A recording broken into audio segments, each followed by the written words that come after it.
ainda que de forma virtual, né, a convite da nossa Comissão de Defesa e Proteção Animal, presidida pela doutora Daniela Freitas. Pessoal, como de costume, antes de iniciarmos, gostaria de pedir para aqueles que ainda não renomearam seus respectivos dispositivos que o façam, também adverti-los que a nossa palestra será gravada e posteriormente disponibilizada em nossas redes sociais, em canais institucionais, como o YouTube. Então, aqueles que não quiserem fazer uso da sua imagem, eu peço que mantenham bloqueado o dispositivo de vídeo de seus aparelhos, né? Para quem não sabe como fazer, tem ali no rodapé do aplicativo Zoom a opção Stop Vídeo, é só acioná-la e aí a sua imagem não será disponibilizada, perfeito? Doutora Núbia, podemos começar? Claro, podemos. Então, Posso Elaine, começar? pode iniciar a gravação, Elaine. Eu vou pedir para que a nossa querida presidente da Comissão de Cultura e Eventos, antes de passar a palavra à palestrante, que faça a leitura do seu currículo. Por gentileza, Morgana. Doutora Núbia Bueno Soares, advogada civil, atuante no direito animal nas esferas civil e criminal, presidente da Comissão de Proteção e Defesa dos Animais da OAB de Indaiatuba, São Paulo. Agora sim, feita a leitura, você gostaria de fazer alguma introdução, Dani, em nome da comissão? Ou podemos... Não, no final eu falo. Eu acho só, Núbia, seja muito bem-vinda. Então, tá Obrigada. bom. Então, agora abordando o tema aspectos atuais relativos à proteção animal, legislação e casos, com a doutora Núbia Soares. Com a palavra, doutora Núbia. Muito obrigado pela sua presença. Obrigada, gente. Obrigada, doutor Gonçalo, aí, presidente da subseção, né? Doutora Morgana, da Comissão de Cultura e Eventos, doutora Daniela, da comissão irmã nossa aqui, Comissão de Proteção e Defesa dos Animais, com quem eu tenho muito carinho de trabalhar também no projeto Direito Animal do Brasil, e que está justamente nesse sentido de capilarizar o conhecimento do direito animal para todo mundo, né? Eu acho que, não sei se todo mundo aqui é advogado ou se a maioria, né, mas eu fico especialmente feliz de estar falando numa semana jurídica, numa subseção da OAB, sobre direito animal e fazendo realmente o papel das comissões, um dos papéis da comissão. Eu sei que muita gente muitos colegas, inclusive, acabam achando que as comissões de proteção animal são ONGs dentro da instituição, né? E acaba requerendo os nossos serviços e os nossos auxílios em denúncias de maus tratos, em recolhimento de cachorro ou de gato, enfim, que são trabalhos que nós fazemos pessoalmente na esfera da proteção, por isso que acho que a gente chegou à Comissão de Proteção Animal, a gente acaba fazendo esse trabalho, mas não só, né? A comissão, a representação da OAB não pode se reter a isso, né? A recolher animal de rua. A OAB não recolhe animal de rua. A OAB luta pelo Estado democrático de direito, pela defesa dos direitos fundamentais humanos, e a gente vai ver aqui hoje que está nessa luta também pelos direitos fundamentais dos não humanos. Então, esse é um papel fundamental das nossas comissões, que é pulverizar, capilarizar esse conhecimento de direito animal. Então, eu fico especialmente feliz pela oportunidade de falar por conta disso, né?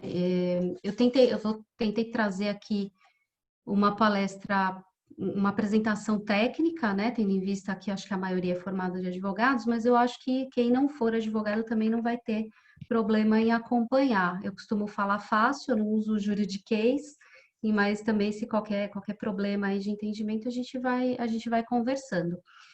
Eu vou tentar fazer aqui, a Elaine tinha me ensinado a fazer compartilhamento de tela. Deixa eu ver se dá certo. Vocês estão vendo a tela? Tá dando? Sim. Beleza, então vamos lá. Deixa eu ver se eu consigo aqui, que eu sou meio... Aí, vamos lá. Apresentaçãozinha.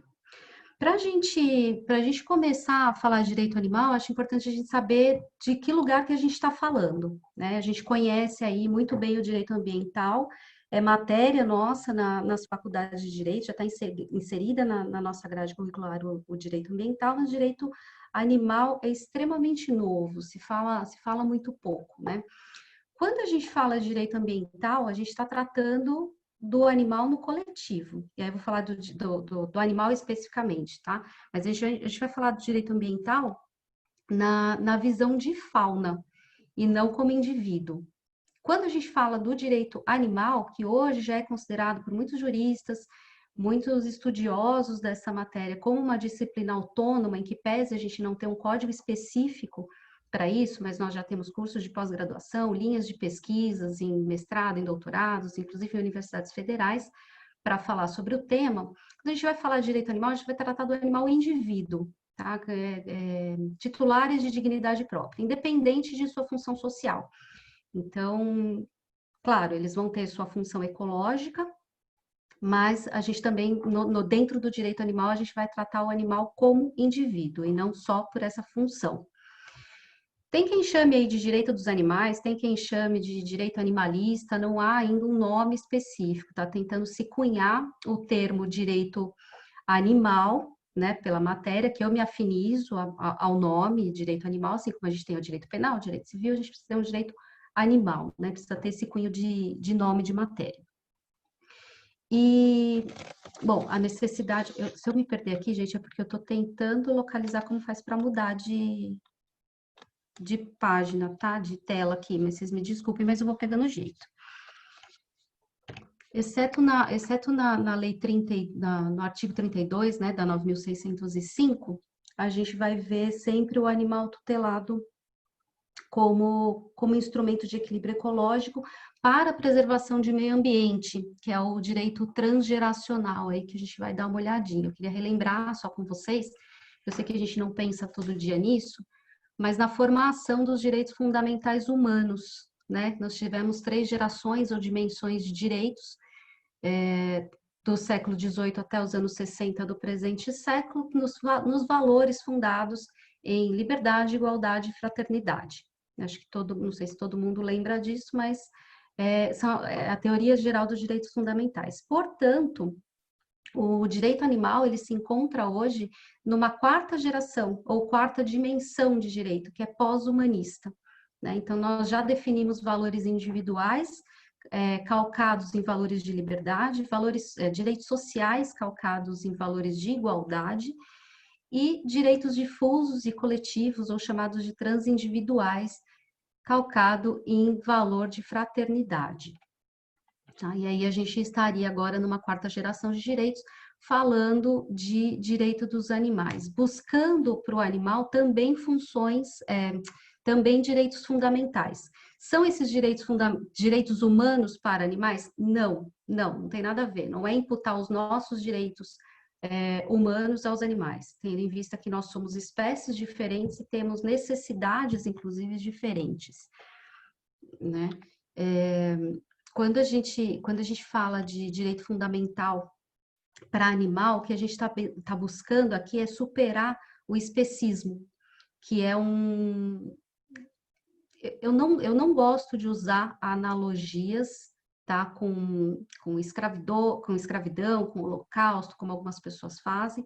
Eu acho que isso afeta grupos sociais de seres humanos e a gente não tem necessidade de fazer isso.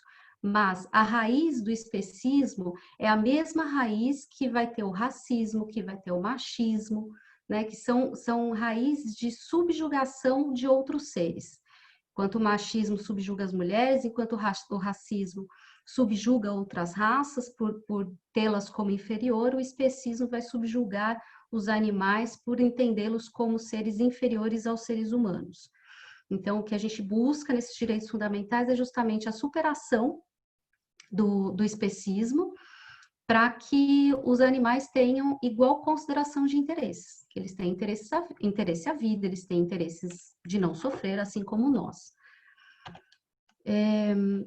Enfim, o que a gente tem hoje Se eu estiver falando muito rápido, gente, por favor, alguém me dá um toque, tá? Porque eu começo a falar e eu não paro. E o que a gente tem hoje na legislação brasileira? Tendo em vista tudo isso que a gente viu, eu acho que a gente tem uma legislação visionária dos direitos dos animais. Algumas pessoas vão olhar estranho e falar, nossa, mas imagina, a gente trata tão mal os animais, mas a gente tem uma legislação visionária, a gente só precisa aplicá-la. Tá? Nós temos lá na Constituição Federal, 225, artigo 225 da Constituição Federal, a previsão do direito ambiental, né? O que fundamenta aí todo o direito ambiental. Eu grifei aqui algumas coisas, né? Que todos têm direito ao meio ambiente equilibrado, bem de uso comum do povo, essencial à qualidade de vida, impondo ao poder público e à coletividade defendê-lo. É dever do Estado, né, do poder público, proteger fauna e flora, vedadas na lei as práticas que coloquem em risco sua função ecológica, aqui a gente está falando de direito ambiental ainda, direito transgeracional, né, provoquem extinção de espécies ou submetam os animais à crueldade. Nós já temos na Constituição Federal, de uma forma, se a gente for analisar, né, fazer hermenêutica aí desse artigo, a gente vai verificar que a própria Constituição Federal já entende o animal como um ser senciente. A gente está falando da nossa Constituição de 88, gravem bem o ano. E a gente já entende o animal como senciente. Por quê? Se você for pensar de uma forma, você não consegue ser cruel a algo que não sente. Ninguém é cruel a um patrimônio. Você quebrar um celular, você jogar o celular na parede porque o 3G não está funcionando, você está quebrando, você está destruindo o patrimônio seu ou alheio, mas isso não é caracterizado um ato de crueldade, tá? Então, quando a gente imputa crueldade a um ser, logicamente, a gente está colocando esse ser num patamar de ciência. E a nossa Constituição já tem isso previsto em 1988.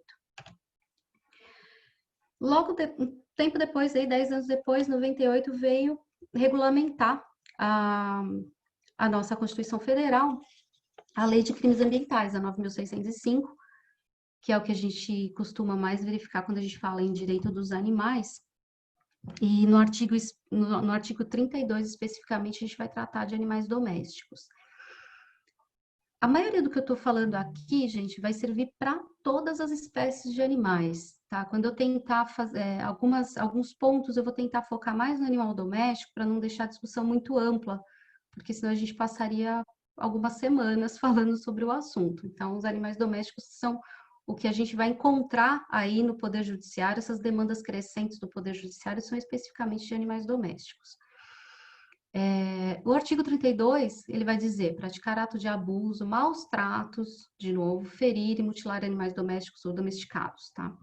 Mas ele fala, experiência dolorosa, lá, detenção de 3 meses a 1 ano, incorre nas mesmas penas quem realiza experiência dolorosa ou cruel em animal vivo. Novamente, nós temos firmado aí um entendimento de senciência animal. Por conta, né, do que a gente acabou de falar, não dá para ser cruel a algo que não sente. Eu coloquei até aqui uma observação para vocês verem, os domésticos, tá na portaria do IBAMA, tem uma lista do que é considerado animal doméstico, tá? Não sei se todo mundo tem familiaridade com os termos. Os animais silvestres são aqueles de vida livre do Brasil, né? A gente considera silvestre vida livre pátria. E exóticos animais, às vezes de vida livre ou não, ou né, comprados ou tidos como domésticos, mas que são animais de outros, que vêm de outros biomas aí fora do país. Aí nós temos um decreto que a gente usa de maneira subsidiária, que é o decreto 24645 de 34, que no artigo 3º ele vai trazer 31 incisos para a gente, especificando o que é maus tratos. Quando a gente tem lá no artigo 32 da 9.605, a vedação de maus tratos ou de abuso fica subjetivo, que pode ser considerado abuso, que pode ser considerado maus tratos, e aí a gente vai se recorrer a esse decreto, que é de 1934, que vai trazer um rol de diversas condutas. Eu coloquei aqui, não vou ficar lendo, né, gente? É só para especificar, quem quiser dar print, copiar de alguma forma. Quem quiser também, depois eu mando essa apresentação. Mas ele vai elencar diversos itens aí que podem ser considerados maus tratos.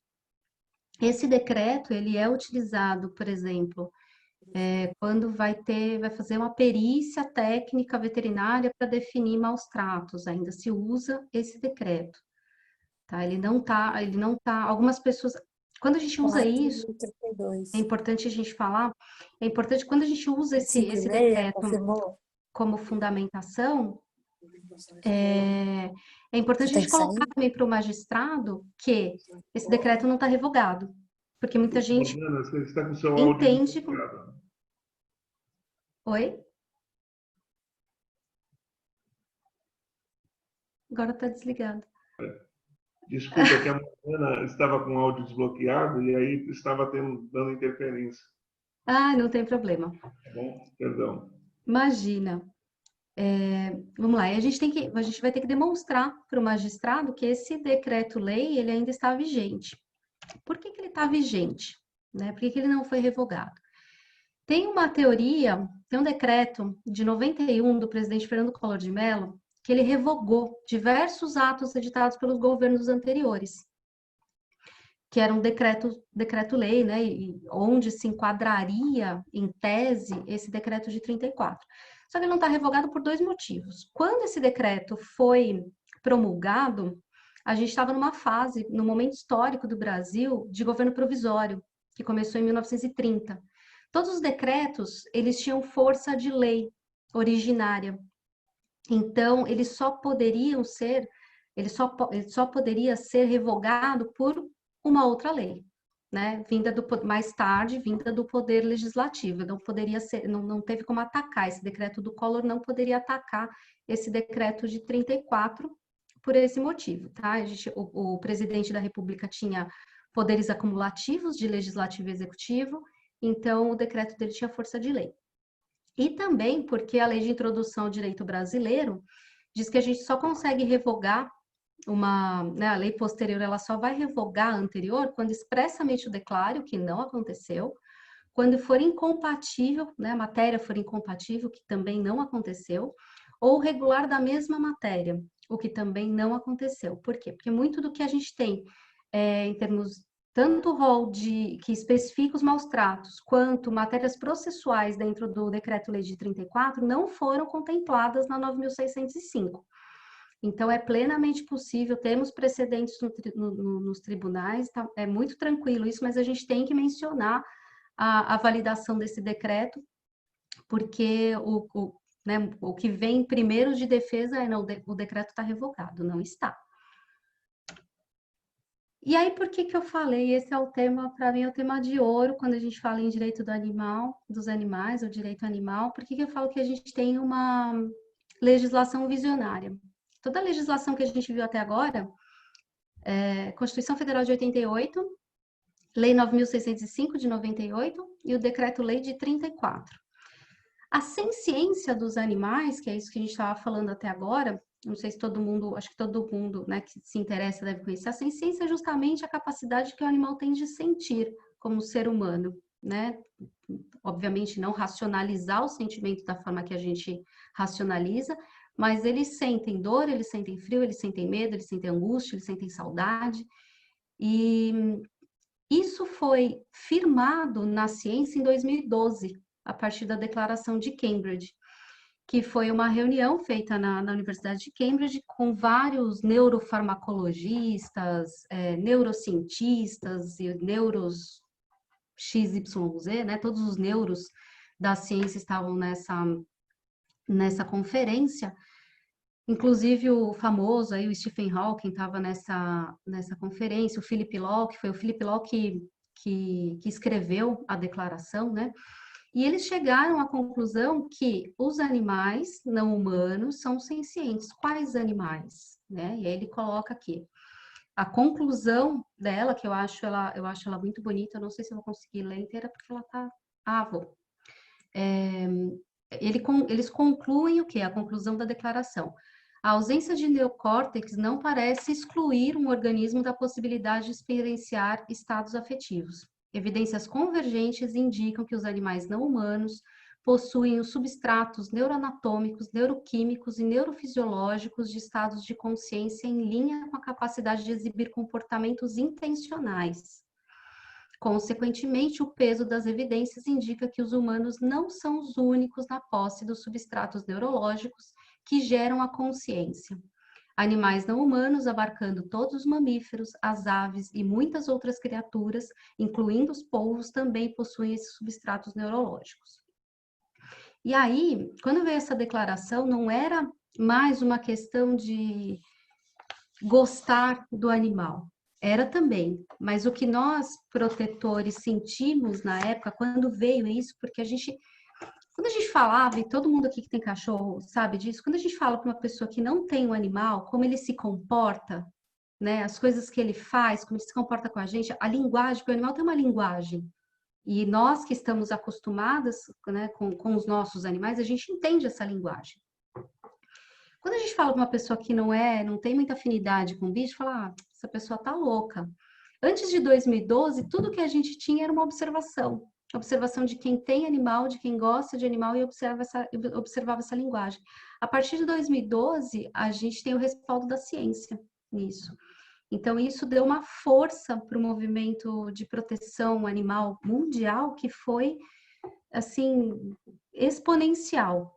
Tá? E aí eu acho que eu corro risco a dizer que foi onde nós ganhamos mais força, inclusive dentro do direito animal. Obviamente falamos do direito animal bem antes disso, mas foi onde realmente ganhamos força para tratar dessa matéria.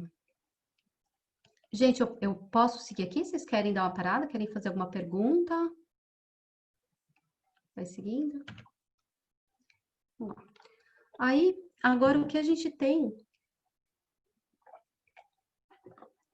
de preocupação no mundo jurídico, tendo em vista as recorrentes demandas envolvendo animais de estimação ou não, é caracterizá-lo como sujeito de direito ou não. O animal é sujeito de direito? Bom, a gente viu que a Constituição Federal dá a ele a consideração de interesses, né, de não submetê-los à crueldade, a gente pode chamar isso de direito. 9.605 também, o decreto-lei já se preocupava com isso, com os cuidados dos animais. E aí como é que a gente vai esvaziar tudo isso que a gente tem e falar que o animal não é sujeito de direito?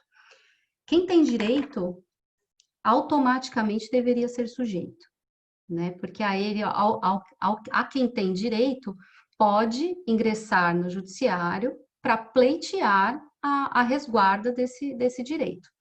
Aí a gente tem que lembrar aqui também de uma teoria, eu sei que é chato, eu sei que a gente também não pensa nisso todo dia, a teoria tridimensional do direito, baseada em fato, valor e norma. Nós temos um fato social, que hoje a gente já consegue verificar pela ciência, que é a ciência, a vedação da crueldade em decorrência da ciência dos animais, isso é um fato social. O valor a ser resguardado, a dignidade animal, e nós temos uma norma federal, né, que é a Constituição Federal. E aí, cabe dizer também, o Brasil é o único país no mundo a determinar o direito animal, o direito fundamental de não submissão à crueldade para os animais. Nenhum outro país no mundo tem isso na Carta Magna, nós temos. E isso é muito interessante, muito legal no meu ponto de vista. Eu não sei o que vocês acham, mas eu acho muito interessante isso.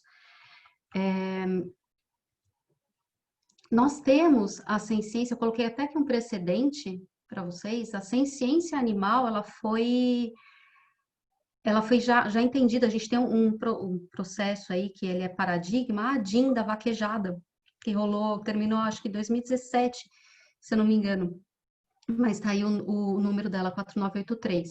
O ministro Luiz Roberto Barroso, ele fala da ciência animal, e então a gente já tem algo para trabalhar, né? O direito é feito disso, é feito de precedentes, a gente tem a norma, e aí a gente volta para a teoria tridimensional, a gente tem o fato, a gente tem o valor, a gente tem a norma, e a gente não pode esvaziar agora o alcance do direito, né? A gente sabe que o direito, ele avança através dos avanços da sociedade, né? Nenhuma lei, quer aqui, quer no mundo, seja mesmo os direitos humanos fundamentais, eles não se dão por mera iluminação do poder que levantou, do poder público, né, do poder de Estado, que levantou um dia e falou assim, eu vou dar direitos para essa galera.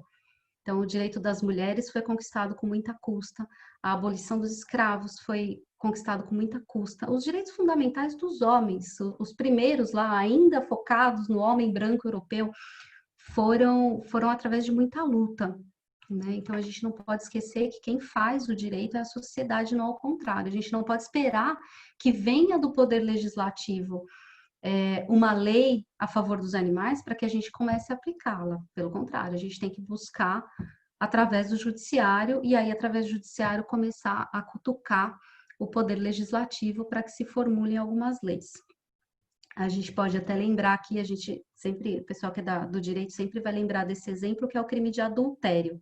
Nós tínhamos um crime de adultério no Código Penal, os avanços sociais fizeram com que não fizesse mais sentido que fosse crime. Não que seja certo, né? Trair marido e mulher, não é isso.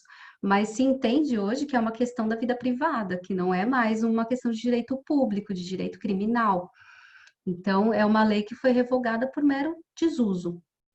E, ao mesmo tempo, nós temos leis aí sendo formuladas em direito digital, entendimentos, a gente ainda não tem uma lei de direito digital muito completa, mas nós temos o quê? Nós pegamos o direito penal, a gente vai pegar normas do direito penal e vai aplicar aos crimes ocorridos dentro da plataforma digital, dentro da esfera digital. E aí, com isso, verificou-se a necessidade de criar leis específicas para o direito digital.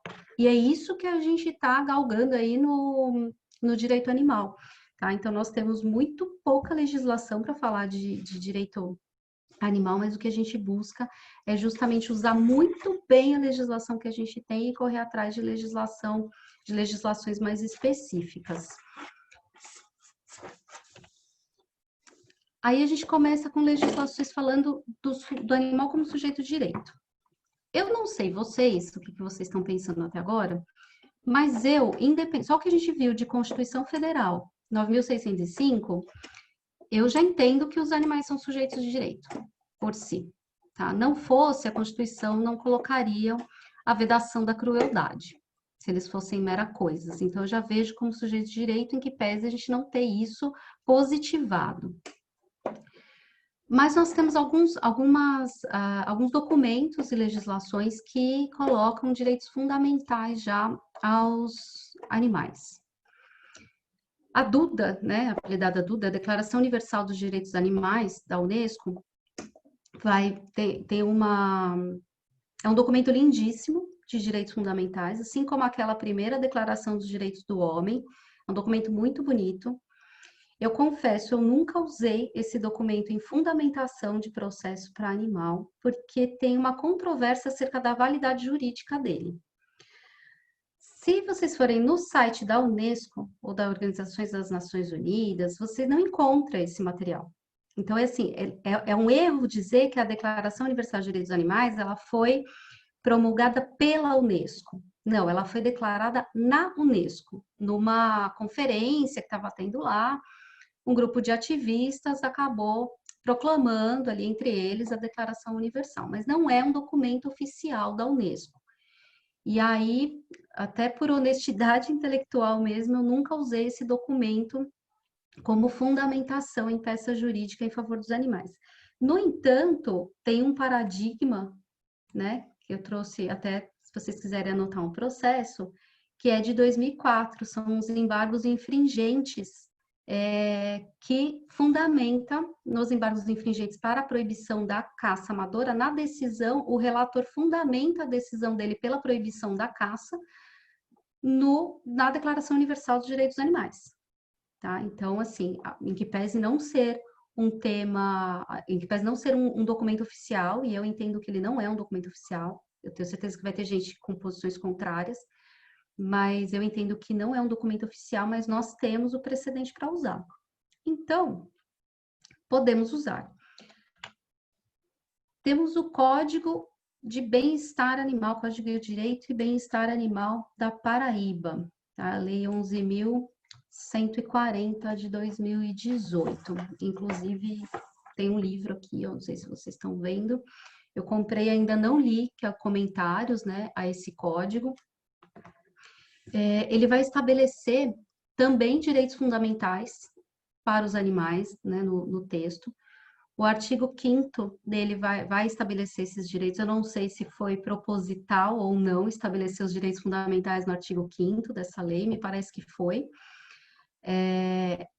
E ele vai colocar ali os direitos fundamentais, me parece também, são impressões que eu tenho, tá? Eu não estudei profundamente essa lei, acabou de chegar para mim esses comentários, mas me parece que são direitos fundamentais embasados no conceito das 5 liberdades, que são, né, estão aí também, as liberdades dos animais, que também usada pelos médicos veterinários aí quando vão atestar ou não numa possível perícia para estabelecer se há ou não maus tratos de animais, eles vão usar esse conceito aí das 5 liberdades. Para eles, eu acho que na verdade, são 4 itens, a gente fala em liberdade, mas para eles são 4 itens, mas que são exatamente isso. Eles meio que catalogam diferente, acho que liberdade de expressar o comportamento com livre de medo e estresse, alguma coisa assim, alguma coisa que eles juntam, eu não lembro o que é, mas que dá 4 itens para eles, mas que são realmente essas 5 liberdades, né? Essas 5 liberdades, ela vem lá da Ruth Harrison, que escreveu Animal Machine, década de 60, se não me engano, 40, num comitê internacional para o bem-estar de animais de fazenda. Então, não tinha nada a ver com animal doméstico, tá? Eles estavam tratando justamente a questão de produção, como que esses animais eles eram criados em pecuária, né? As porcas que não levantam, que passam a vida inteira deitada para que alimentem seus porquinhos até que ela tenha cria de novo. Ela só levanta para cruzar. E aí depois ela deita de novo para parir, para amamentar, e ela vive uma vida de crueldade total. Então, a partir disso, começou a se fazer esse estudo que né, ocorreu aí nas 5 liberdades que a gente usa até hoje, que também pode ser usada como fundamentação jurídica, tá? Em pese de não ser uma lei, mas é um artigo aí filosófico que é bem importante a gente ter em mãos. O Código Estadual de Proteção Animal do Estado de Santa Catarina, que ele define expressamente nesse código, é uma lei de 2003, ele define expressamente os animais como sujeitos de direito, tá? Cães, gatos e cavalos, no Código Estadual. Mais tarde, eles retiraram os cavalos. Numa emenda, eles retiraram os cavalos, então eles só consideram sujeitos de direitos cães e gatos, os cavalos não mais. Existe até uma discussão sobre isso, se seria possível essa retirada por aquele princípio do não retrocesso em direitos fundamentais. Mas é algo que eles ainda estão discutindo, tanto no âmbito da academia, como eu imagino algum tipo de lei, alguma ação direta de inconstitucionalidade, eu não sei dizer, preciso pesquisar melhor. Mas eu sei que está acontecendo esse tipo de discussão e diálogo quanto à retirada dos cavalos no Código Estadual de Santa Catarina.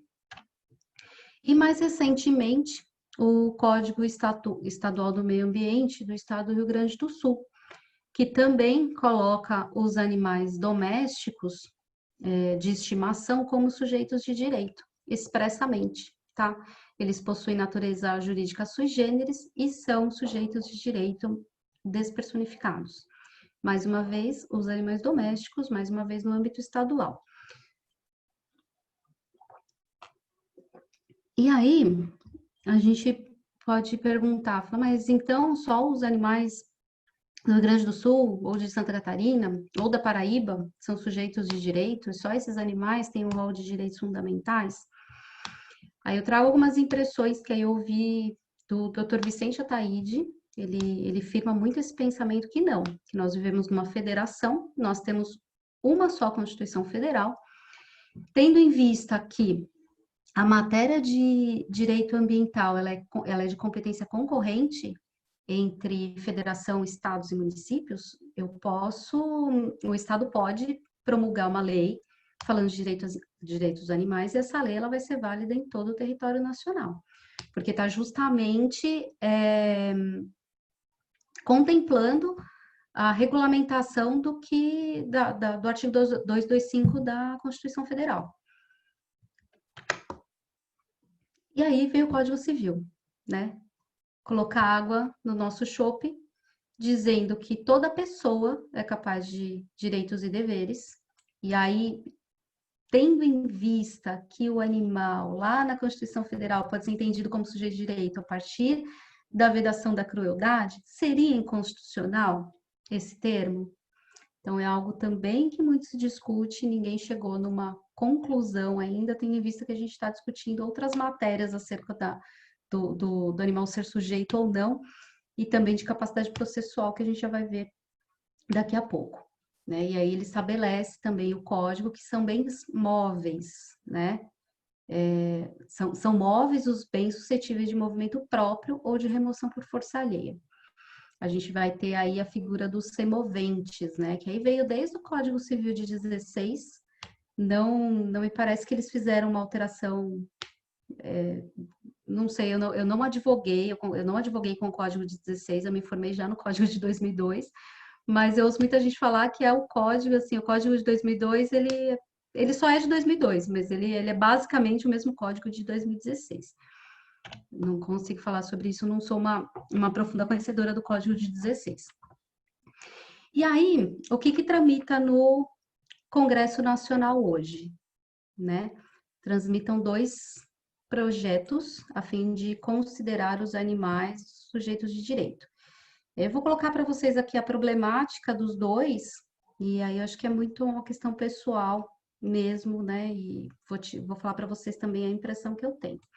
O PL 27, que é conhecido aí como animal não é coisa, ele coloca os animais em posição sujeitos de direito, despersonificado, igual o Código do Rio Grande do Sul, né? Vedando o tratamento como coisa e, por consequência, ele vai alterar aquele artigo 82 que a gente acabou de ver, né? Através desse artigo, através da inclusão do artigo 79b, lá na lei, tá? Só qual que é o problema aí? Ele passou por uma emenda no Senado, ele passou por 3 emendas no Senado. E aí, na última emenda no Senado, eles excluíram do status de sujeito os animais usados na agropecuária, os animais usados em experiência científica e os animais usados em manifestações culturais, rodeio, vaquejada e afins, né? Tá tendo uma briga muito feia, porque não é que ele exclui como sujeito de direito, ele é muito claro ao excluir a tutela jurisdicional.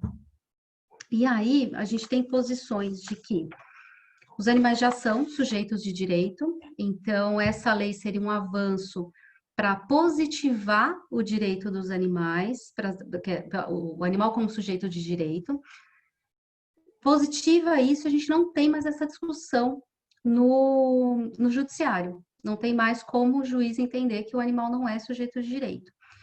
Só que se a gente exclui da tutela jurisdicional esses outros animais, implicitamente a gente estaria falando que eles não são sujeitos de direito?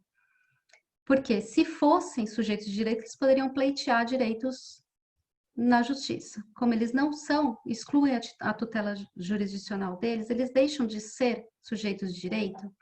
Há uma corrente que diz que não, que o fato do animal ser sujeito de direito já está previsto na Constituição.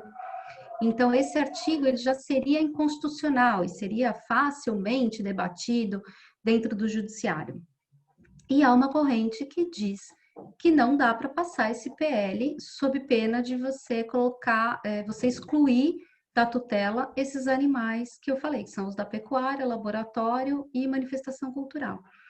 E a gente não pode esquecer também que vai ter um entrave, porque animais usados em experimento científico pode confundir com animal doméstico. tem cachorro usado nos laboratórios. Como que a gente vai definir, então, o que é doméstico, o que não é?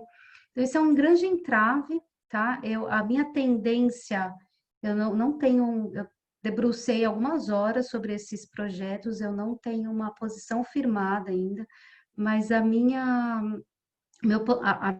a tendência de posicionamento é justamente por essa segunda corrente que entende que a gente vai ter um problemão se a gente excluir esses animais da tutela jurisdicional, tá? E só entender os domésticos como sujeitos de direito. Parece que, de uma forma implícita, a gente vai estar retirando o status de sujeito de direito dos animais já excluídos, tá? Me parece isso. E temos o PL 3670, que ele vai alterar o Código Civil justamente para determinar que os animais não sejam considerados coisas. E aí a gente vai poder, por exemplo, o animal não é mais objeto de penhora ou de partilha, como se coisa fosse, né? Ele vai ser objeto de guarda, ele vai ser objeto de tutela. E aí eles se tornam bens móveis para o efeito legal. E aí, qual que é a diferença? Tem um posicionamento da doutora Edna Cardoso, que é uma advogada animalista, precursora aí do direito animal no Brasil, que ela afirma muito isso, porque assim, nossos bens, eles não são coisas. As coisas têm um valor econômico intrínseco, nós damos valor às coisas. Os bens, não. Nós podemos ter bens de valor econômico agregado, podemos ter bens de não valor econômico agregado. Os nossos direitos fundamentais são bens que nós temos. Nós temos bens imateriais, nós temos bens em patrimônios culturais que não têm valor econômico, mas que devem ser preservados.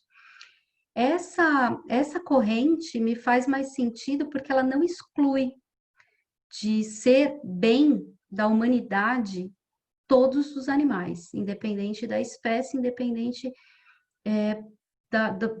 por que ele serve, para que ele serve, porque o animal não tem que servir, né?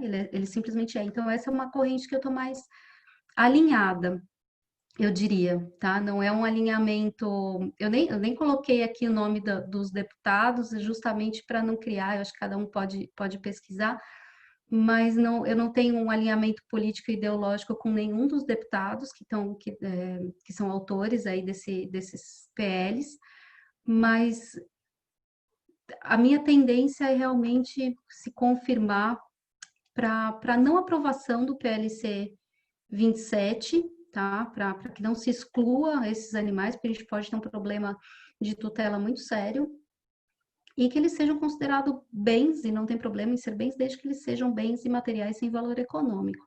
Eu acho que faz mais sentido, para mim faz mais sentido, depois a gente discute sobre isso.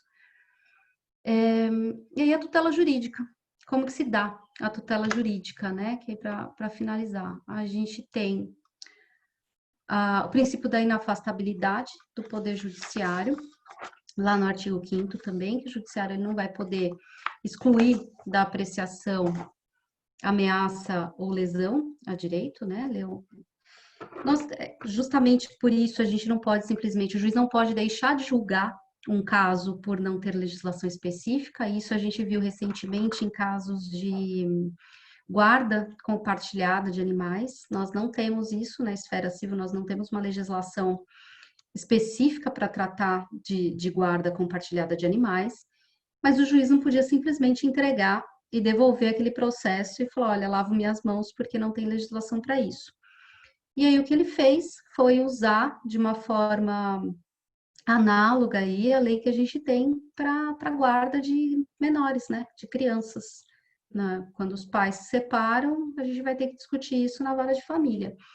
Tem algumas discussões ainda se é a vara de família que vai receber, então tem recebimento na vara de família. Tem algumas que foram para a vara de família e o juiz mandou para a vara civil comum, mas a ideia é sempre a mesma, é usar a legislação da guarda de filhos menores para animais de estimação. A ideia é sempre a mesma, corra esse processo em vara de família ou não. O que o pessoal está lutando é que corra em vara de família, tá? Para também cunhar a questão da família multiespécie e tal. E aí, o pessoal do direito animalista não é muito minha área, mas é que o pessoal tá realmente procurando isso. Eu nunca fiz uma ação dessa, eu tenho acompanhado só de alguns colegas. E aí, nós temos a ação popular também, que é possível representar os animais a partir da Constituição de 88, lá no artigo 73, é isso, né? 63. Gente, me deu branco na leitura do... Mas nós temos a ação popular, que vai resguardar aí o direito ao meio ambiente. Qualquer cidadão é parte legítima para propor. Inclusive, temos a ação popular de cidadão lá, no caso da Naja, da cobra Naja, foi proposta uma ação popular com embasamento nesse artigo, tá? Obviamente, os animais, eles estão representados aqui, até agora, né? A 9.605 determina que as infrações, elas são de ação penal, competência penal pública e condicionada, ou seja, compete ao Ministério Público propor essas ações exclusivamente, mas o que a gente faz? Quando o Ministério Público não faz nada, quando ele não se mexe, ou quando o inquérito não sai da delegacia, quando o boletim não anda, a gente faz uma representação criminal e cutuca o Ministério Público. E aí ele se move.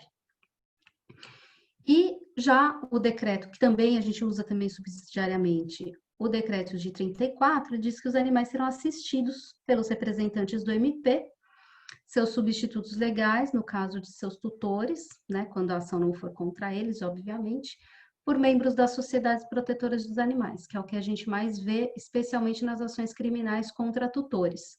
Então, os animais vão representados pelo protetor ou pela associação que os resgatou. E aí eu queria falar um pouquinho para vocês, para terminar a minha fala, né, para trocar essa ideia com vocês, a diferença do que a gente está falando aí, para quem, né, ainda está meio boiando, que a gente está falando, pô, mas qual que é a diferença de ser sujeito de direito representado ou ter capacidade processual para isso? Pode o cachorro, o gato ou o bicho demandar em nome próprio? Hoje, não. Aparentemente, não, né?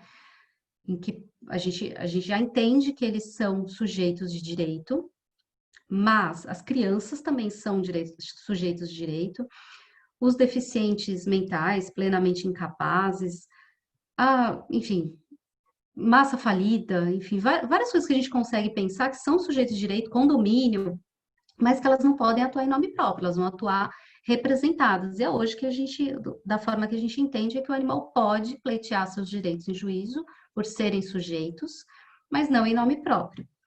Mas o que está acontecendo? Alguns advogados animalistas, porque eu tenho profundo respeito pelo ineditismo da ação, né? E aí aqui eu vou citar dois, que é do caso Jack, a doutora Eveline Paludo, do Paraná, Cascavel, e do caso Boss, do Rogério Ramé, do Rio Grande do Sul. Eles ingressaram com ações cíveis de reparação de danos contra os tutores dos animais, que lhes causaram danos, né, que cometeram maus tratos. E eles entraram, na verdade, o caso Jack foi contra o tutor e o caso Boss foi contra um pet shop. Os donos entraram, os tutores dos animais entraram em litisconsórcio com o cachorro, para pleitear a indenização contra um pet shop, porque ele parece que foi tosar e tal, e voltou com a mandíbula quebrada. São casos inéditos, fundados aí em legislações estaduais, obviamente, mas que pouquíssimo tempo atrás seria impensável a gente pensar num animal como parte do processo. A gente sempre atua com eles como representados. E esses dois casos são inéditos, e a coragem desses advogados, assim, tem minha profunda admiração para pleitear para que esses animais sejam parte do processo, para que eles, sim, representados como uma criança representada, né, num processo, mas que eles tenham capacidade processual para ingressar naquilo como parte. E qual que é a diferença fundamental? Eles pleiteiam que as indenizações sejam revertidas para o animal. Quando a gente representa um animal, quando a gente pleiteia o direito de um animal em juízo, e disso a gente é devido a uma indenização, e aí vamos pensar na esfera civil, né? O que a gente tem é que esse valor, ele vai para a pessoa que fez a ação, ou para o tutor, ou para a associação, ou, enfim, para qualquer pessoa que representar o animal. Porque ele era visto como coisa. Então, a partir do momento que você quebra uma coisa minha, o seu dever é de indenização para mim, não para coisa, né? Só que o animal não é mais visto como coisa. Então, o valor da indenização, quem sofreu o dano foi ele, seja maus tratos do próprio tutor, como o caso Jack, seja a fratura mandibular que ele teve no pet shop, quem sofreu o dano foram eles. Então, a eles devem reverter as indenizações. Então, as indenizações por danos materiais, por danos morais e pensões. No caso do Jack, se eu não me engano, a doutora Eveline pleiteia, inclusive, pensão para cuidado do Jack até o final da vida dele, que vai para ele. Quando se faz isso, mas como é que eu vou ter certeza que a pessoa vai usar para o animal? A gente usa o mesmo instituto da curatela. Eu vou ter que prestar contas ao judiciário, sempre que me for solicitado, como que está sendo, como que eu estou revertendo aquele valor para esse animal, como é feito hoje com curador especial de idosos ou de pessoas que não têm capacidade jurídica, né? Seja por deficiência, algum tipo de deficiência, alguma coisa assim. Então, na verdade, a diferença que eu vejo é de fim, né? De finalidade dessa ação. Eu acho que isso é o que eu tinha para falar para vocês. Muito obrigada a todos por terem me ouvido. Eu não sei quanto tempo eu falei, eu acho que eu não estourei muito tempo, acho que falei o tanto que eu tinha programado. E aí estão os meus contatos. Eu queria muito, muito mesmo dialogar com vocês agora e responder algumas perguntas. Se alguém tiver algum apontamento, alguma coisa que eu falei e que, eu não concordo, eu acho que não é assim, eu acho que não é assado, para a gente dialogar sobre isso, eu ia gostar muito. Parabéns, doutora Núbia. Foi uma exposição brilhante, extremamente clara e objetiva, né? Até para quem não milita na área ou tem qualquer familiaridade com o tema. Obrigada. A gente pôde acompanhar aí com muita felicidade. Agora, abrimos para as perguntas, como de costume. Quem quiser fazer alguma indagação ou complementar, trazer algum dado novo, o momento é agora, tá? Peço que utilizem, como de costume, a ferramenta Raise Hand.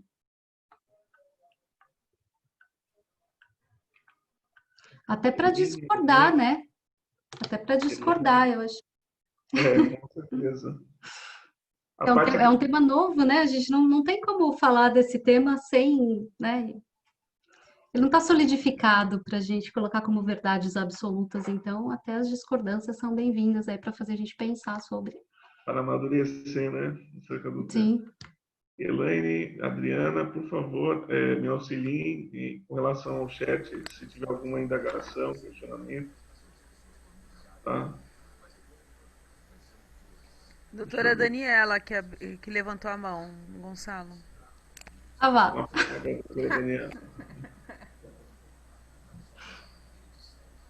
Para variar, né? Eu levanto em todas, hoje eu não ia levantar. Núbia, com relação aos PLs, você não acha que eles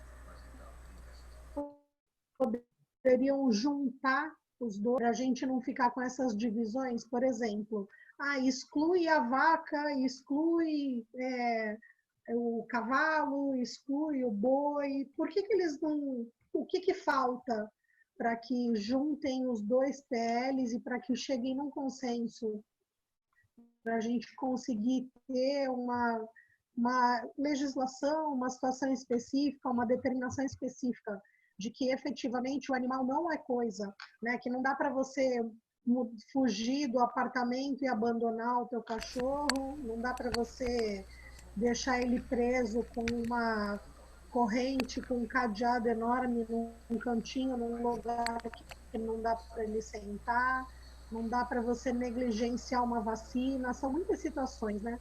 Então, o que você acha que falta, ao seu ver? Eu acho que falta justamente isso que você falou, Dani, consenso, tá? Eles não conseguem. Me passa a impressão que eles não entraram no consenso da matéria. E a questão do animal não é coisa, o mote animal não é coisa, ele chama muita atenção, porque realmente nós não entendemos o animal como coisa, mas eu acho perigosa a maneira como estão levando isso. Talvez seja o caso de... Quando a gente ouve o deputado falar sobre o porquê das emendas no Senado, a gente tem um problema muito forte no Brasil para a aprovação desse projeto, que é a bancada ruralista. A bancada ruralista jamais vai permitir que se assine um projeto dando direitos a animais de agropecuária, né? Então, assim, a exclusão desses animais no PL 27, ela foi cirúrgica para que se conseguisse apoio para aprovar esse projeto. Do contrário, ele não teria saído da Câmara para o Senado. Então, eles retiraram os animais, e aí, essa semana mesmo, eu vi um debate, né, uma live com o Dr. Daniel Braga Lourenço e o Dr. Vicente Ataíde, são dois gigantes, dois fenômenos na área do direito animal. Eles colocaram luz a muitas questões dentro desse PL, mas no final eles acabam concordando, endossando o PL, tá? 27. E aí eu fiquei com uma impressão assim, falei, nossa, eu acho que eu tô muito presunçosa, né? Como é que eu tô? Eu entendi tudo que eles falaram, me elucidou um monte de coisas, mas eu falei, será que é muita presunção da minha parte eu discordar deles em alguns aspectos? Porque realmente eu discordo nisso na questão de, porque a exclusão ela é inconstitucional, mas aí a gente vai ter que brigar ainda no judiciário depois para que o judiciário entenda que essa exclusão é inconstitucional. Então, não é mais fácil a gente, se não dá para aprovar agora, porque a bancada ruralista está muito fortalecida por conta da presença do governo federal, que é afeto às causas da bancada ruralista, se não dá para a gente aprovar agora, que a gente aprove depois. Mas o que não dá para aprovar é um projeto que a gente vai ter que discutir ainda direitos depois. Porque a gente está chegando num momento em que nós já temos muitos precedentes que entendem o animal como sujeito de direito, ainda que esse direito não esteja de forma positivada em legislação federal, que é isso que eles estão buscando. Então, nós temos animais como sujeito de direito em legislações estaduais, não temos em federal ainda. E eles estão querendo positivar, e obviamente eu acho muito bom isso, e a gente vai ter que fazer isso para colocar uma pá de cal nessas discussões do judiciário, se é ou se não é sujeito de direito. Mas nós já temos muitos precedentes que entendem o animal como sujeito de direito. E não deu na primeira instância, a gente sobe para a segunda, a gente sobe para a terceira. Dá para fazer, tá? A gente já entende que dá para fazer, dá para colocar o animal como sujeito de direito. Não tem porquê, eu não vejo por que passar esse projeto agora excluindo esses outros animais. Se a gente for pensar na quantidade de animais da pecuária, quantos animais sofrem, estima-se que para cada pessoa no Brasil exista um animal na pecuária. Então, a quantidade de animais sofrendo na pecuária, sofrendo nos laboratórios, sofrendo nas manifestações culturais, ele é muito maior do que os animais domésticos. Nós temos muito casos de maus tratos em animais domésticos, mas o sofrimento dessas três categorias, em número, elas superam muito a dos animais domésticos. Então, e é justamente essas três categorias que está querendo se excluir.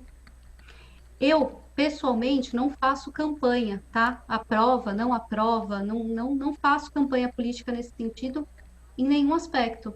São as minhas impressões mesmo, como advogada animalista, eu sei os precedentes que eu tenho de juízes já entendendo animal como de direito, e aí eu fico pensando, falo, mas e se amanhã eu pego um cavalo? Eu não tenho nenhum processo falando sobre cavalo, mas e se amanhã é um cavalo?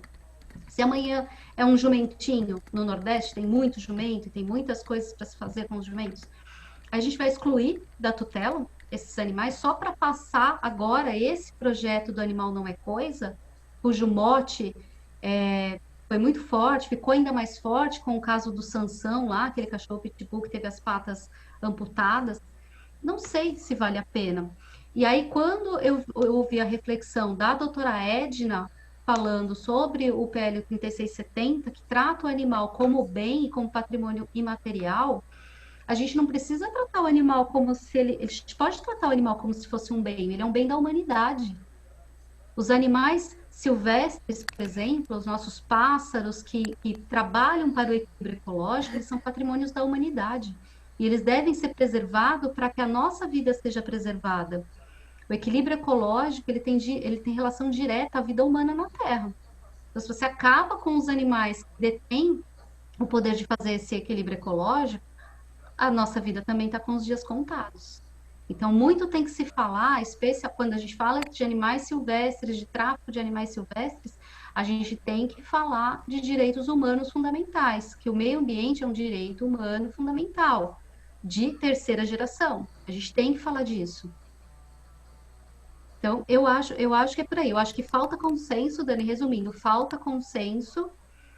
E aí vai das impressões, né? Que você sabe que eu tenho muita afinidade com causas aí de animais de pecuária e tal, então para mim dói assim de morte a exclusão desses animais na emenda do Senado. É porque a gente acaba vendo que é uma situação política, né? Sim, É sim. Mais uma vez.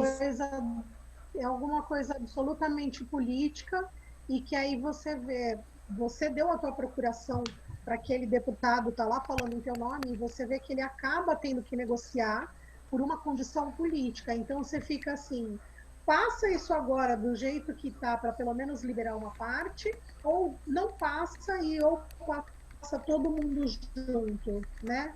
Então isso é bem complicado. A gente tem aqui, no deu uma pergunta. Eu posso ler, Gonçalo, a pergunta que tem aqui?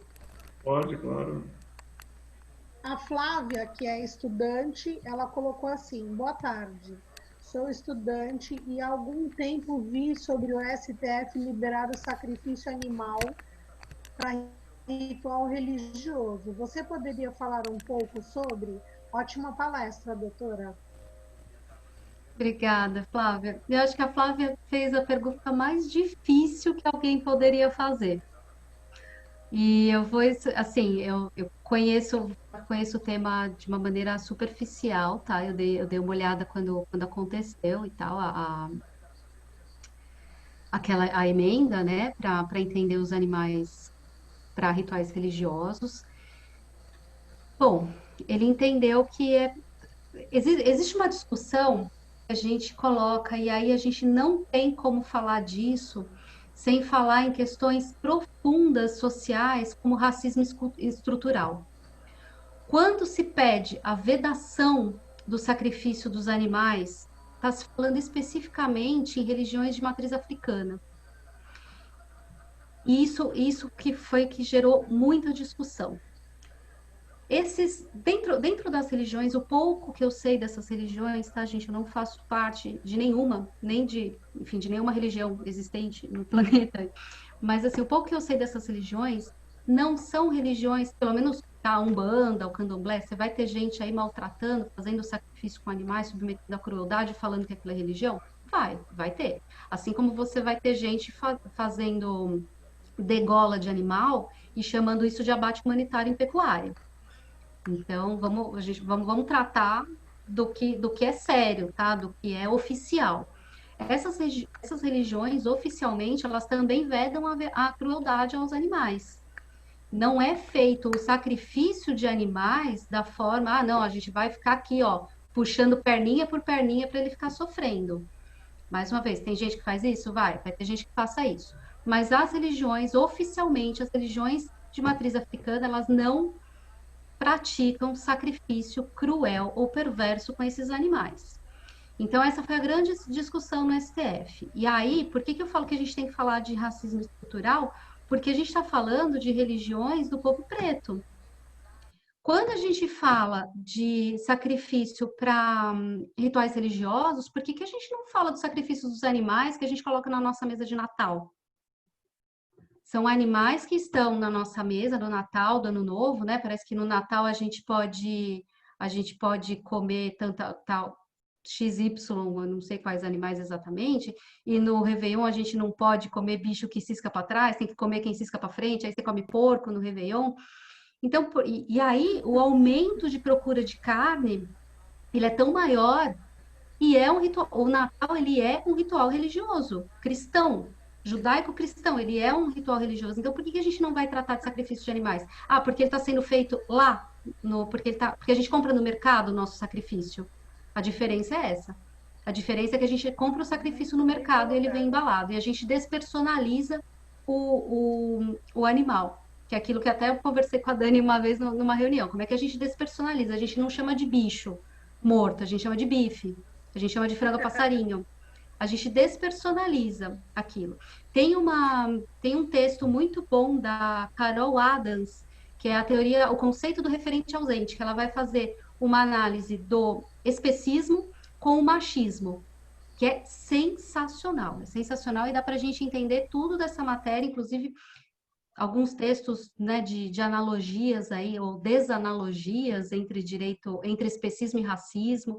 Eu acho muito importante a gente ler sobre esses assuntos, porque não dá para falar de um sistema de opressão sem falar de outro sistema de opressão, que neste caso são os animais que sofrem, né, no caso do sacrifício.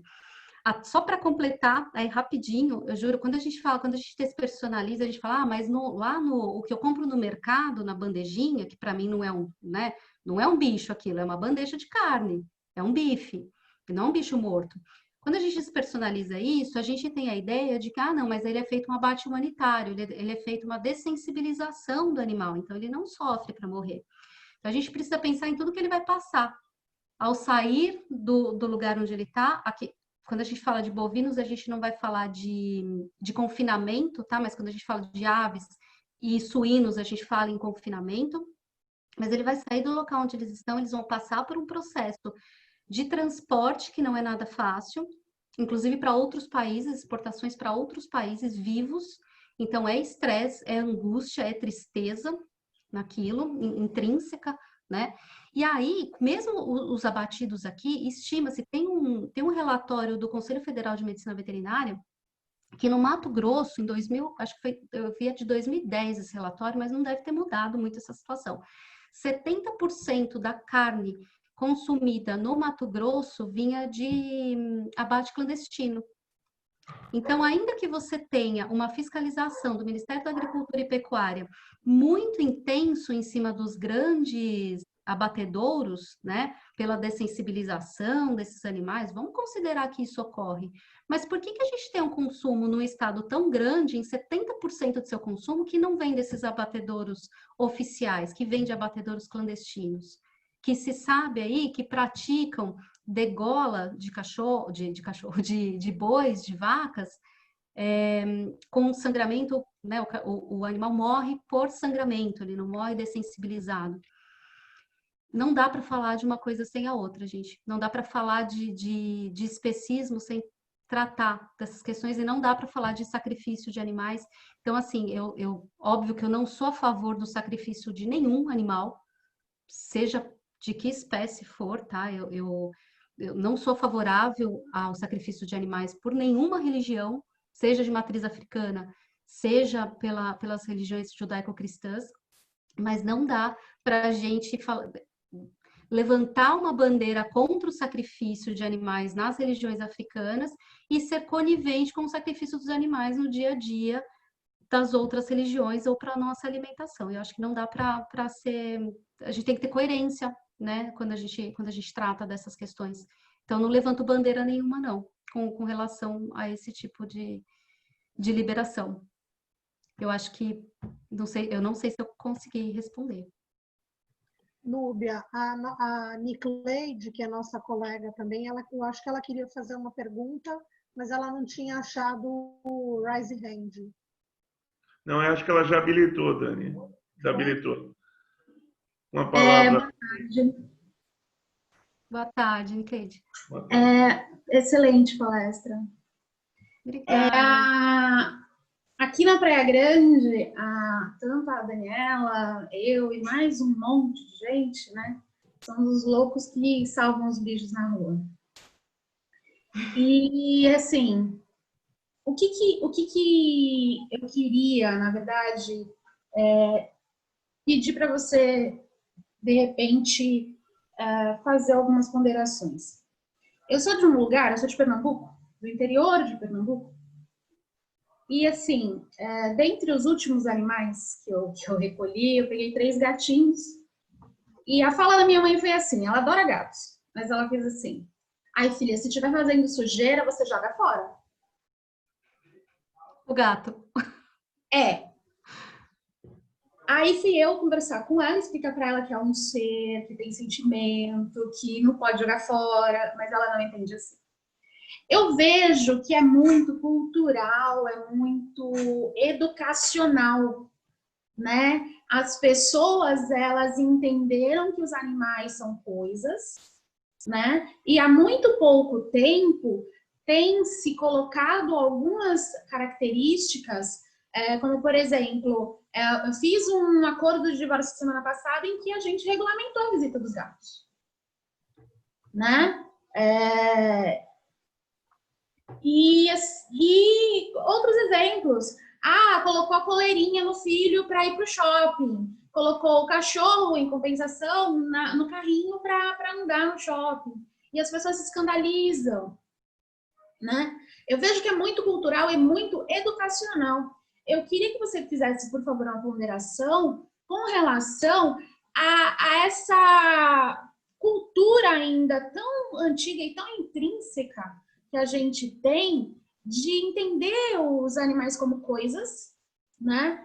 E dissociar, né? O animal que eu tenho em casa daquele animal que está no matadouro, sofrendo, que está nos currais, né? Como na sua opinião, é claro que eu não espero uma solução para o problema, poderia ser feito para haver um trabalho melhor. E, além disso, a gente tem muitos protetores, muitos.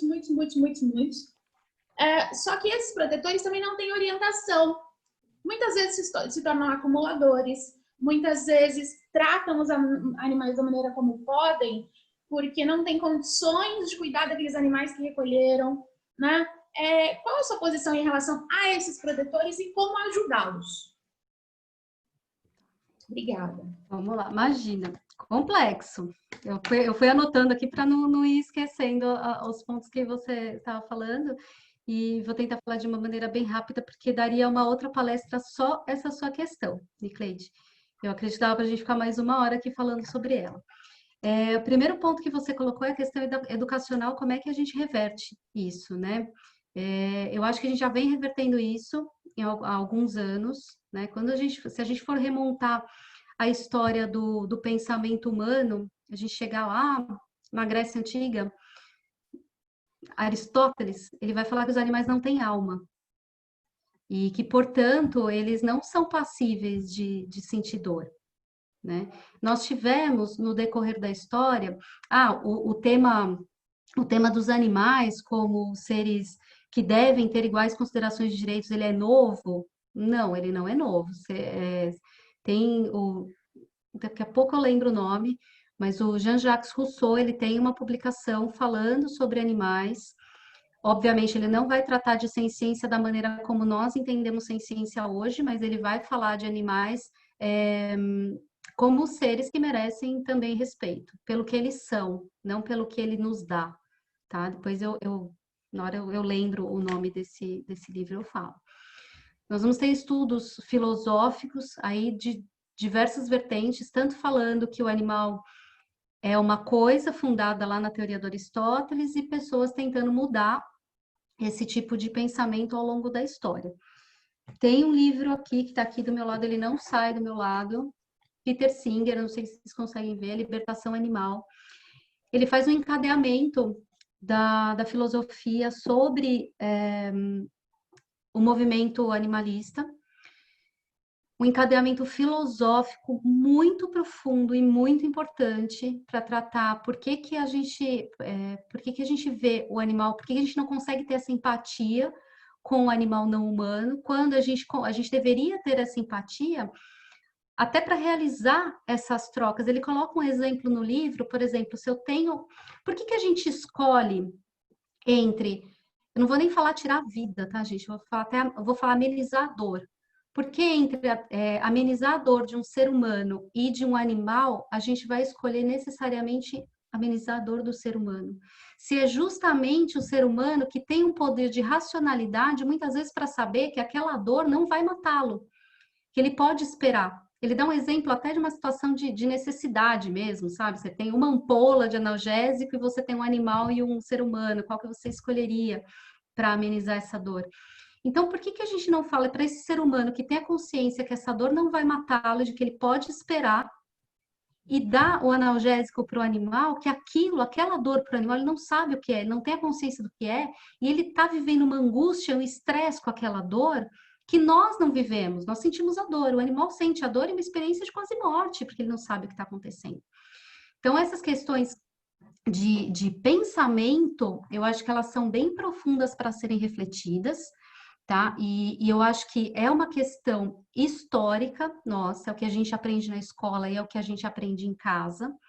Não muito tempo atrás, quando eu era criança, a gente não dava ração para os cachorros, eles comiam o resto de comida. Eu acho que muita gente aqui teve a mesma experiência.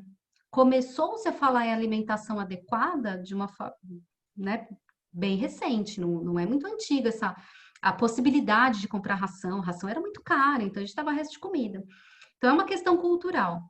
E como questão cultural, ela leva muito tempo para ser alterada. Eu acho que a gente precisa, sim, ter educação nas escolas, uma educação mínima, mas é alguma coisa que passa, tem fatores sociais também que você precisa dar para as pessoas o mínimo de subsistência.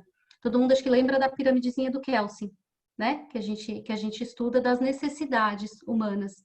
Se você não tira a fome de uma pessoa, como é que você pode esperar que essa pessoa seja rica em cultura? Então, primeiro tira a fome. Depois a gente vai tratar de coisas como cultura, né? Novamente a teoria dos direitos fundamentais, liberdade, igualdade e fraternidade. Então, a gente precisa primeiro olhar a base. O que a gente está precisando como ser humano? O ser humano precisa aprender a ser um ser social completo. Ele precisa comer, ele precisa dormir, ele precisa ter trabalho digno para ele conseguir pensar além dele mesmo. Então, eu acho que assim, a estrutura social que a gente tem no país contribui muito para que a gente tenha esse problema social dos animais. Eu já arrumei cada encrenca aqui em reunião que uma pessoa falou assim uma vez, porque tem que jogar uma bomba no bairro X, que é um bairro aqui da cidade, que é um bairro periférico. Porque eles largam o cachorro tudo na rua e não sei o que. Eu falei, viu, as crianças estão na rua. As pessoas não conseguem, às vezes, ter empatia por alguém que é igual, pelo seu semelhante. Nós temos pessoas dormindo na rua. Como é que você quer que uma sociedade que tem pessoas e crianças dormindo na rua não vão deixar animais nas ruas? Como é que você quer que essa mesma sociedade entregue alimentação de qualidade para o cachorro, para o gato que tem em casa? Não, eles vão tratar na rua mesmo, porque os filhos estão na rua. Então, é um problema social que a gente tem que agir na base, e eu acho que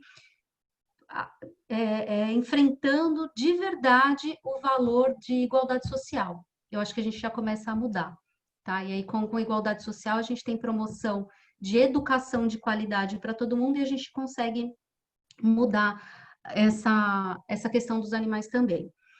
E aí você me fala dos animais que andam em carrinho, né? Carrinho e o filho tá na coleira.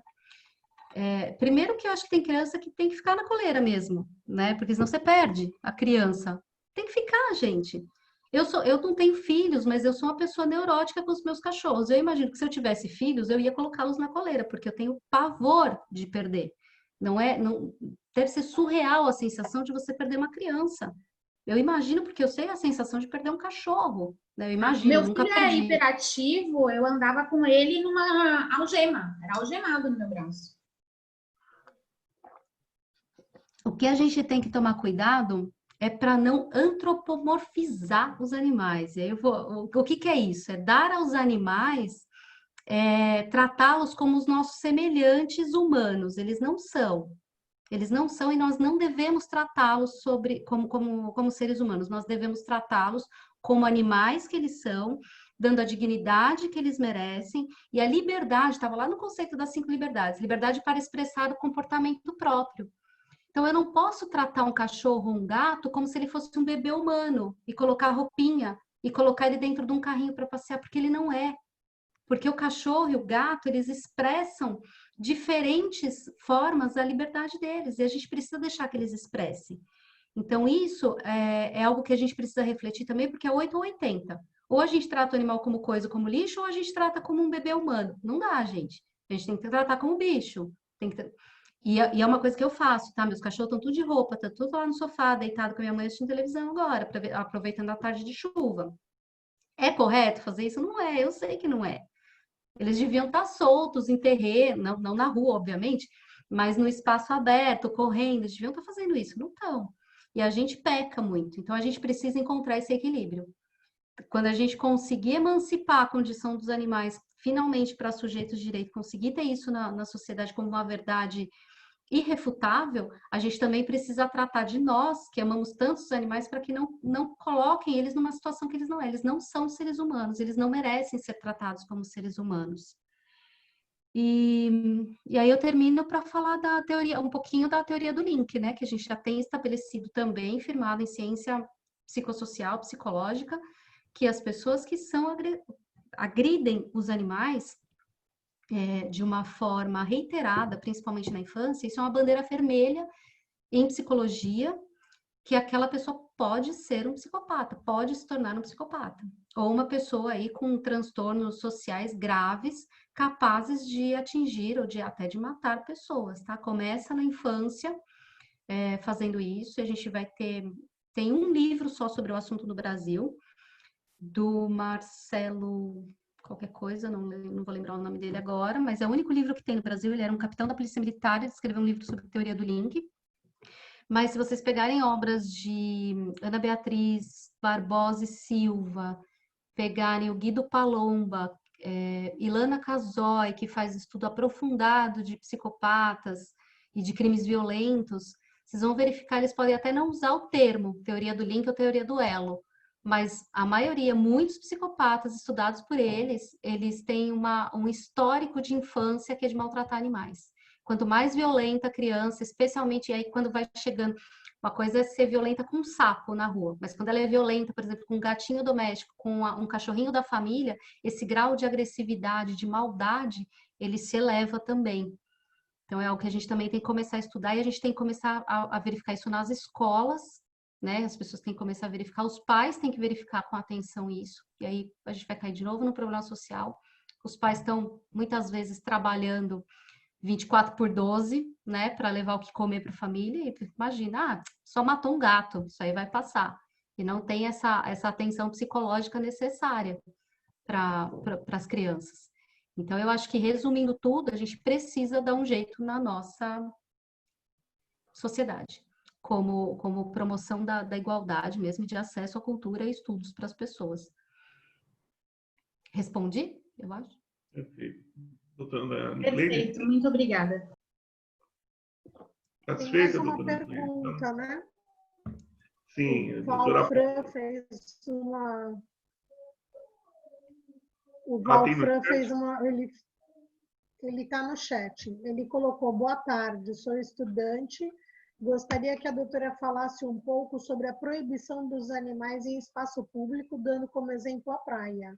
E aí, Nubia, eu vou abrir só um parênteses, que a gente tem assim, São Sebastião já conseguiram que os animais fossem para a praia, e especificamente acho que Santos também está nessa luta aqui. Como você não tem praia aí, fica diferente, né? Mas você tem os espaços públicos aí também. Sim, eu acho que... Eu morei, né, Dani? Morei em Ilhabela 7 meses. E algumas praias lá, elas não são... Tem plaquinha lá, proibido animais de estimação e tal. E eu eu sempre ignorei solenemente a regra, porque a gente sabe que não tem fiscalização, né? Na prática, assim, eles vão fazer o quê? Eles vão pegar meu cachorro, levar embora? Eles vão multar? Não sei, não sei se tem, pelo menos Ilhabela não tinha fiscalização para isso, tá? Nunca ninguém me falou nada. Obviamente que quando eu estava num lugar que era proibido, eu não arrumava encrenca com ninguém. Eu saía de lá miúda, se a cachorra fizesse... Porque cachorro, né? Sai correndo, minha cachorra adorava a praia, pisava em cima da canga dos outros. Então, eu tentava não ir muito nessas praias proibidas para não ter esse tipo de encrenca. Porque, de vez em quando, ninguém é obrigado a gostar, né? Vamos ser claros, ninguém é obrigado a gostar de cachorro. Eu amo a minha cachorra, amo os animais em geral, mas ninguém é obrigado a gostar. E aí eu tinha alguns problemas com ela, porque ela chegava às vezes nadando, né? Ela chegava nas rodinhas, assim, que as pessoas estavam conversando, o pessoal assustava. A maioria gostava muito, mas tinha gente que você via que olhava com cara feia, fingia que não era comigo, mas não tinha plaquinha de proibição. Eu acho que não dá para proibir o acesso. Tá? E aí falando aí de princípios constitucionais mesmo, não dá para proibir o acesso. Porque como é que você proíbe o acesso de um animal que tem vida livre? Até um cachorro em situação de rua, ele tem vida livre, ele não sabe ler placa. Você não tem como proibir esse acesso. Eu acho que você tem que criar políticas públicas e montar critérios, e assim como tem que ser para seres humanos também, o cara que está jogando latinha na praia, que vai embora e deixa aquela quantidade de lixo em volta, essa pessoa também tem que ser multada. Então, assim, nós temos que ter leis municipais que obrigam as pessoas a recolher dejetos, por exemplo, de animais em vias públicas, animais de grande porte, animais que podem ser perigosos de alguma forma, andar sempre na coleira. Se esse animal, porventura, atacar, a gente vai se utilizar aí do direito civil para buscar uma reparação, né? Então, lógico, uma coisa é você ser atacado por um Shih Tzu, outra coisa é você ser atacado por um Pitbull. Tem uma diferença. Então, você tem um cachorro grande e sabe que ele é agressivo, procura andar com a focinheira. Tem focinheiras enormes, assim, que não permite que o animal abocanhe, mas permite que ele abra a boca e que ele respire. Aquilo não é maltrato nenhum, né? Obviamente, aquela focinheira que amarra, sim. Mas essas focinheiras grandes, não tem problema. Eu não sei por que as pessoas têm dificuldade. Ah, não, eu vou... É a mesma coisa sair sem máscara, né? Eu vou sair sem máscara porque eu tenho direito de sair sem máscara. Mas qual que é a dificuldade de se entender que a gente está num momento que a gente precisa sair de máscara? Então, você tem um cachorro que pode ser agressivo com as pessoas, usa a focinheira, não tem... Né? É contrato social mesmo, gente. Acho que é bom senso. E, então, eu não acredito que qualquer proibição de passagem seja constitucionalmente defensável, mas eu acho sim que pode ser estabelecidos alguns critérios e devem ser estabelecidos alguns critérios e tem que ter fiscalização, especialmente quanto ao uso de coleira, recolhimento de dejetos de animais e de pessoas e sujeira de pessoas na praia. Então, eu acho que é por aí, eu sou favorável a isso, essas restrições. Perfeito. Mais alguma pergunta do chat, Dani? Não? Eu acho que agora a doutora Paula Ferreira tinha uma indagação a fazer. A palavra, Posso doutora falar? Paula.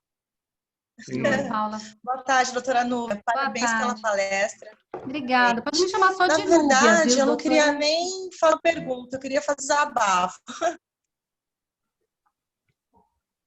Tá bom.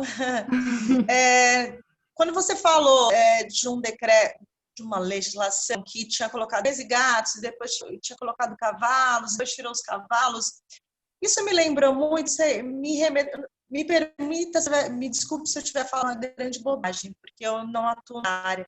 Tenho meu cachorrinho, amo meu cachorrinho, mas eu não tenho essa idade com direito animal. Mas assim, o raciocínio que fiz foi o medo da escravidão, né? Quando se considera negros, né? O povo preto, é diferente do povo, como se fossem coisas diferentes. Quando a gente evoluiu, descobriu que, não, teve a consciência que somos todos uma coisa só, né? E aí eu faço o link com os animais, eu não consigo entender porque a pessoa coloca cães e gatos, não coloca os cavalos, não coloca os sarinhos. Para mim, e gostaria muito, e acredito muito que assim como a gente evoluiu com relação à escravidão, né? Na compreensão que humano é humano, independente de raça, e acabou, somos todos iguais. Para mim, os animais, nós, somos todos no mesmo nível, né? É tudo um grande ecossistema. Eu acho que o ser humano é muito arrogante de se achar superior. Eu não sei como seria a prática, né? Mas eu acredito que é questão de tempo, de décadas, não sei, que vamos considerar os animais no mesmo patamar que o ser humano e acham que ser assim, né? Então é só essa consideração que eu queria falar, que eu acredito, e eu acho que o papel de vocês que atuam firmemente nessa área do animal serve que o ser humano faça esse raciocínio e cresça, né, moralmente, e vá fazer a sociedade crescer nesse sentido que eu acho que a gente vai falar. Então, parabéns pela luta. Era só isso que eu queria falar. Obrigada, Paula. Eu queria só fazer, você mencionou, eu acho que ainda falei lá no comecinho, eu gosto muito de usar algumas analogias para explicar o porquê por que a gente precisa superar o especismo, tá? Então, nós tivemos já uma cultura, e temos ainda, de certa forma, eurocêntrica, né, do homem branco, na verdade, nós tivemos, e para batalhar o direito das mulheres já foi muito difícil, né, e depois a abolição da escravatura também.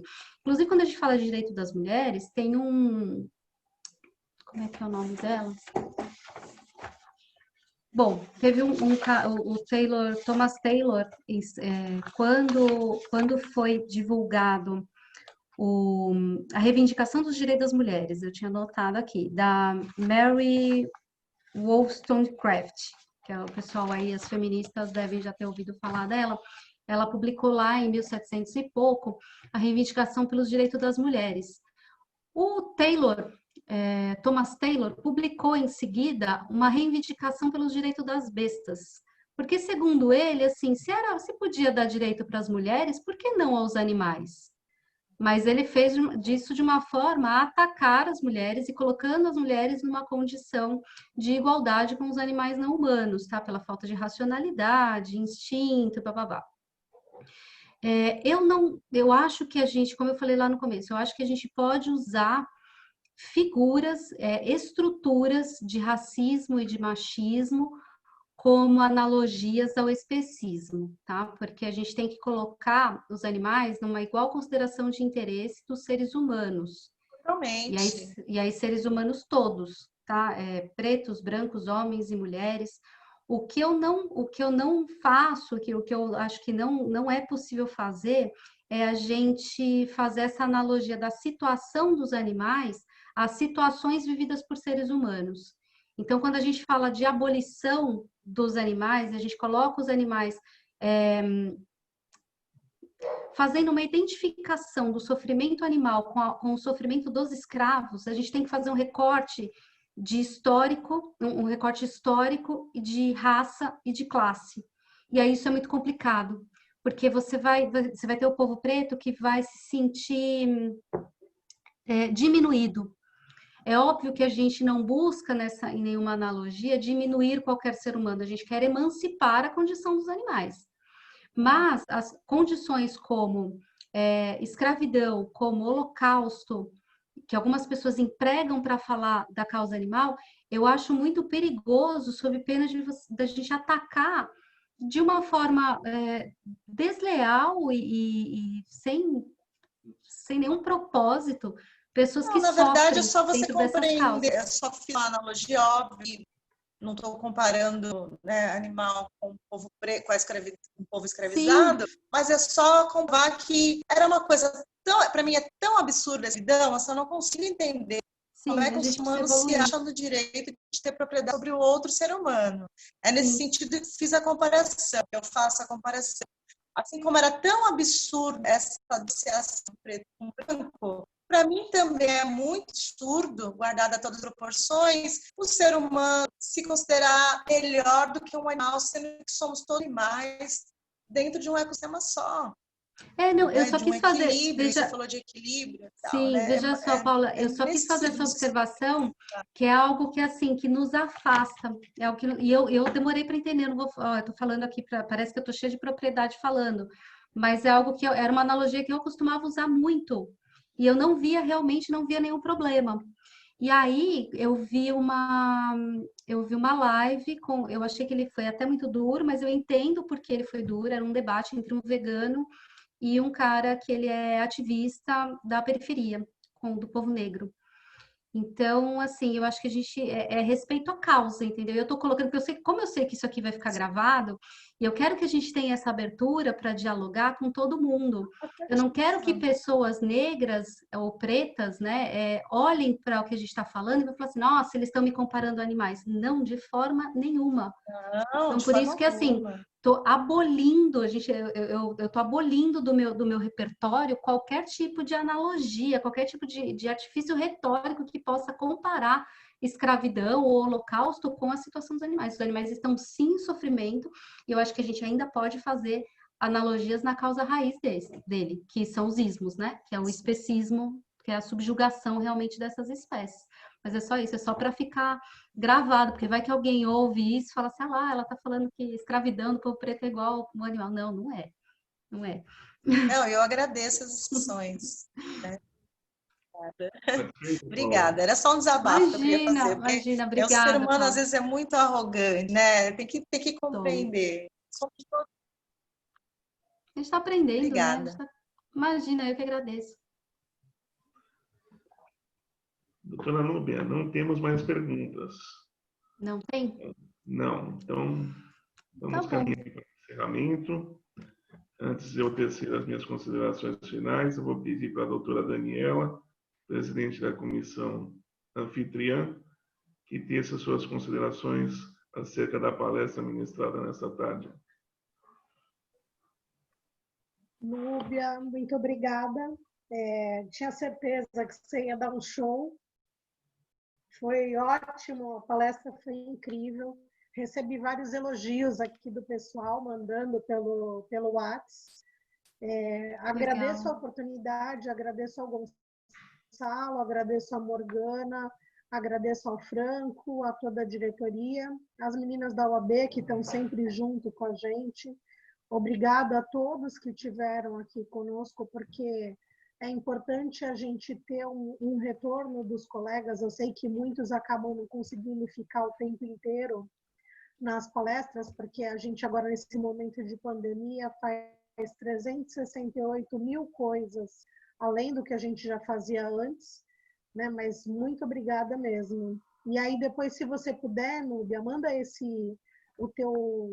a tua apresentação, manda para a Elaine, que aí quem quiser, depois tiver interesse de pegar a tua explanação, todo o conteúdo que você colocou com as leis, tudo, eles pedem para a Elaine, então, para pegar.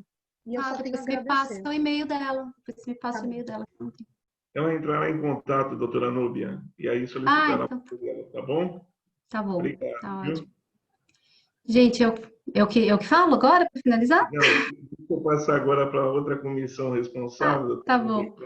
de Cultura e Eventos, que realizou a organização desse mês, né, em comemorativo à nossa data, né, o Dia do Advogado, é um mês comemorativo à nossa profissão.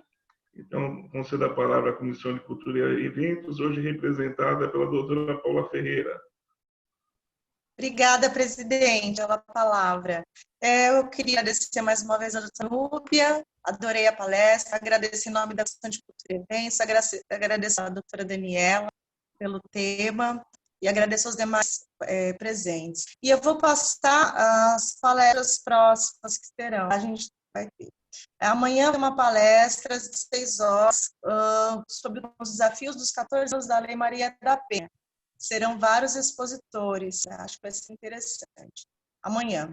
Dia 21 de agosto, às 16 horas, tema Saúde Mental da Mulher Advogada em Tempos de Pandemia. Dia 24 de agosto, todos às 16 horas. 24 de agosto, Advocacia Ambiental. Também é um tema bastante legal. 27 de agosto, as pessoas com ciência e a Lei Brasileira de Inclusão.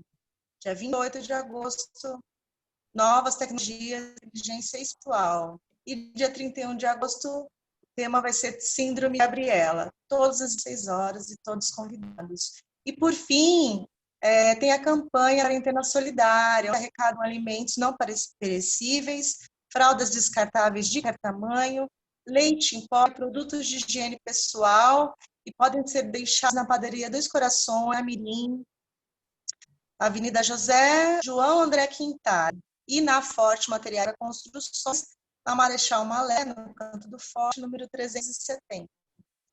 Era o que me ia informar. Obrigada, presidente.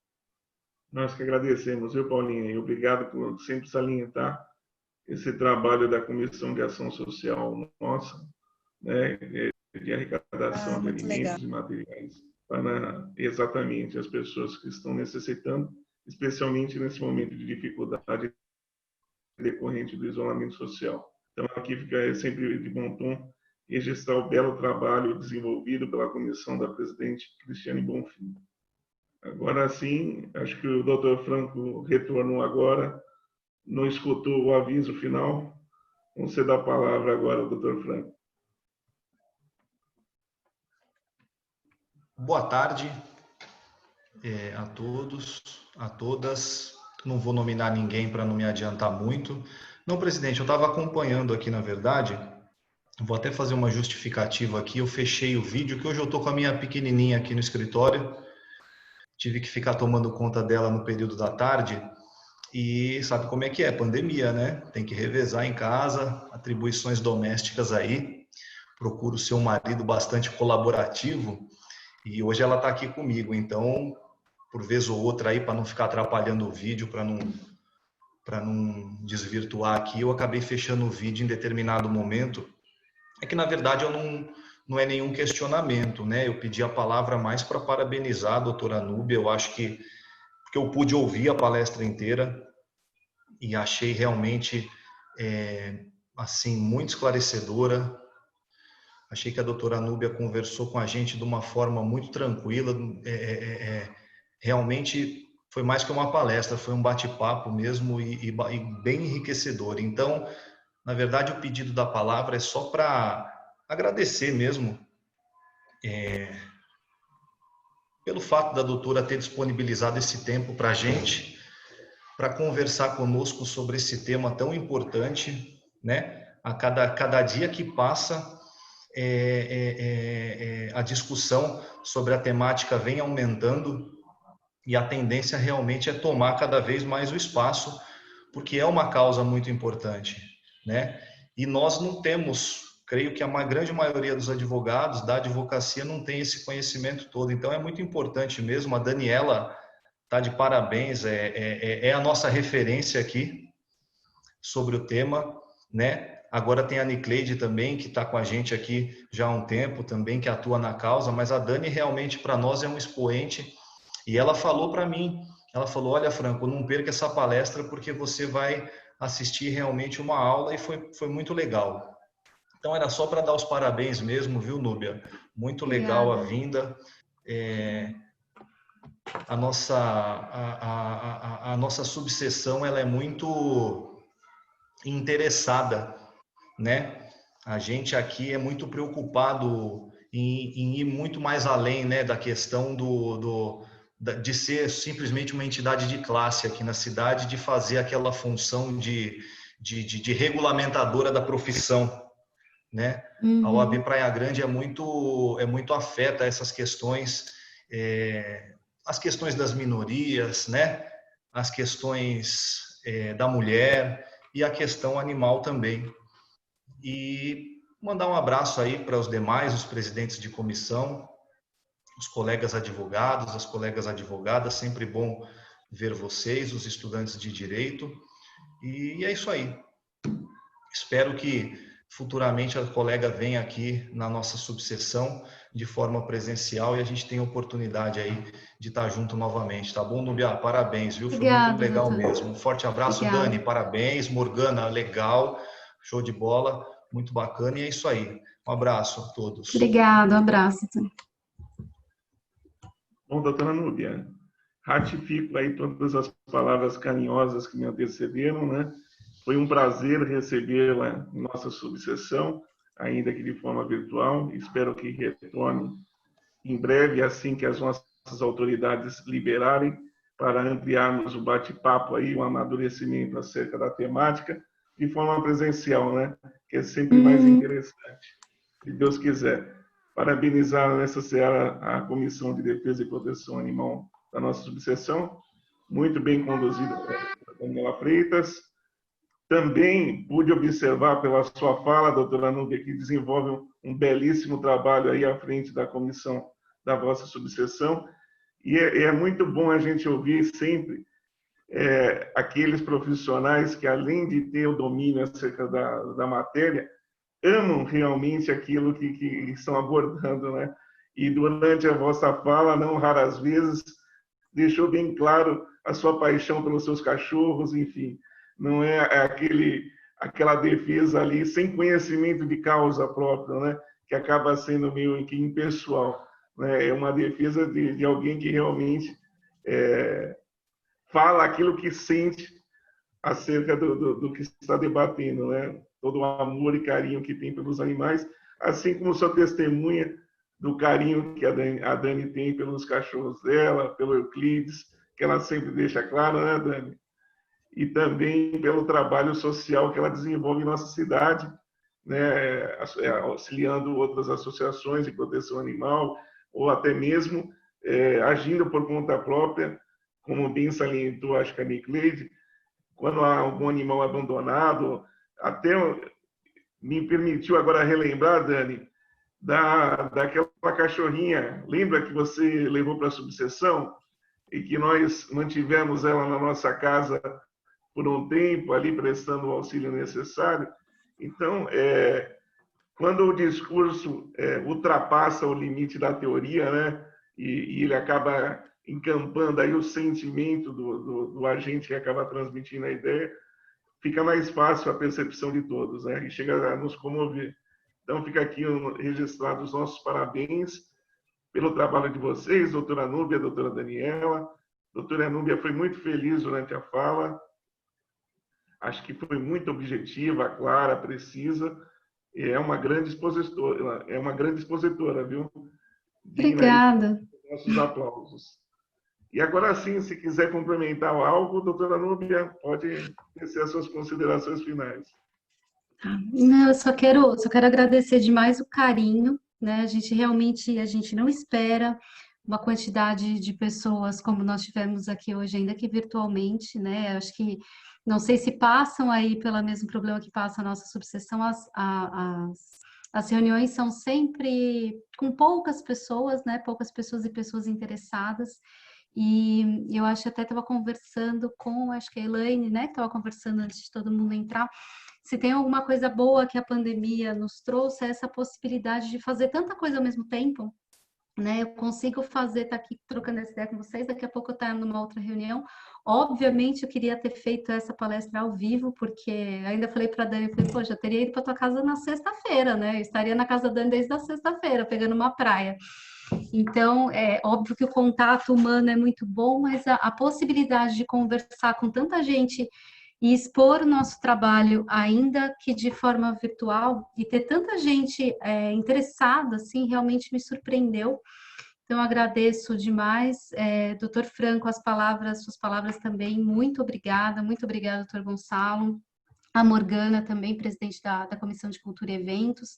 Eu acho que o nosso trabalho, como o doutor Franco bem falou, vai além de regulamentar a profissão, né? Nosso trabalho é pela luta pelo Estado democrático, pela igualdade, e a gente tem que trabalhar fortemente nisso. E aí cada um abraça a sua causa, né? Nós temos comissões fazendo trabalhos belíssimos pelas mulheres, pelos direitos humanos, pela diversidade sexual. Então, a nossa ordem, ela abraça todas as causas de uma forma democrática. Isso me dá muito orgulho na subseção em que eu atuo, e eu quero parabenizá-los, porque me parece que também é o mote da subseção de Praia Grande. Infelizmente não é de todos, sabemos, né? Temos aí algumas subseções mais atravancadas, mas assim, quanto a gente puder trabalhar pela justiça social, pela democracia, eu acho que a gente tem que fazer. Então, eu só agradeço demais o espaço, agradeço a Dani aí pelo convite, e quando quiserem, eu voltarei, a gente trata de assuntos mais específicos. Pega só aquele tema da Nicleide que ela fez a pergunta, a gente já faz uma outra palestra. Tá certo, E é será um isso. prazer. Será um prazer recebê-la novamente, tá? Em nossa Obrigada. subseção. Realmente, esse é o papel da OAB, né, doutora Núbia? a gente não tem só a nossa função institucional, enquanto responsável por zelar pela atividade profissional dos nossos colegas inscritos, nós temos também a nossa função social. E nesse aspecto, eu acho que o nosso presidente seccional é uma referência ainda maior, de deixar bem claro a todos os advogados inscritos no nosso querido Estado de São Paulo, de que nós temos uma função essencial enquanto defensores dos direitos dos cidadãos, e aí se encaixa todos os direitos, inclusive o sujeito de direitos que nós aprendemos na palestra de hoje, que são os nossos animais, né? Então, fica com essa fala de conscientização do nosso papel institucional e social, que eu encerro essa palestra, agradecendo desde já o empenho e a participação efetiva de todos os presidentes de comissões que eu vejo na tarde de hoje, integrantes de comissões, os advogados inscritos que vieram prestigiar essa grande palestra, e também dos nossos queridos colaboradores, Adriana, Elaine e Isis. Eu não sei se é a Isis que está conosco hoje, é a Isis sim, acabei de ver. E são nosso braço direito, esquerdo, membro, tronco, viu, doutora Núbia? É tudo, é tudo de bom aqui na subseção. Não roda, né, a OAB sem ela. Na alegria e na tristeza. Hoje tivemos um probleminha técnico, mas quando erra todo mundo, quando acerta todo mundo. Está em casa, né? Tá um tudo certo. Familiar. Tá tudo Tá certo, chefe? Fica com Deus a todos, uma excelente tarde, final de tarde, início de noite, e até o próximo encontro. Muito obrigado. Tchau, Obrigada, gente. boa noite. Obrigado. Obrigada, tchau, tchau.